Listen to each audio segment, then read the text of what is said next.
সেই দিন মাধব কৃষ্ণের কাছে এসেছিল আর কৃষ্ণের মন্দিরে অনেক লোক ছিল।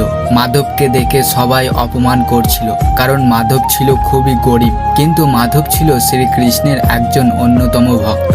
মাধব বলল, আমি কৃষ্ণের জন্য আমার জীবন বলিদান করে দিতে পারি, কারণ আমার জীবনে শুধু কৃষ্ণের নাম আছে বা থাকবে। তারপর তিনি খুব কান্না করে।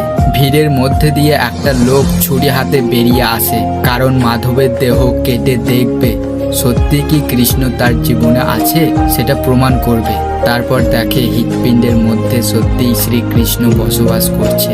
শ্রীকৃষ্ণ বিরাজ আছে সেই মাধবের হৃদয়ে, আর মাধব সেইখানেই মারা যায়। তখন শ্রী প্রভু মাধবকে সেখান থেকে নিয়ে চলে যায়, কারণ শ্রী প্রভু অন্যতম ভক্ত ছিলেন আমাদের মাধব। আর সেই মন্দিরে আর কখনো প্রদীপ জ্বলে না, প্রদীপ নিভে যায়। মাধব আর শ্রীকৃষ্ণ স্বর্গে প্রচুর আনন্দ করে। কৃষ্ণের জন্য একটা লাইক ও সাবস্ক্রাইব করে দিও।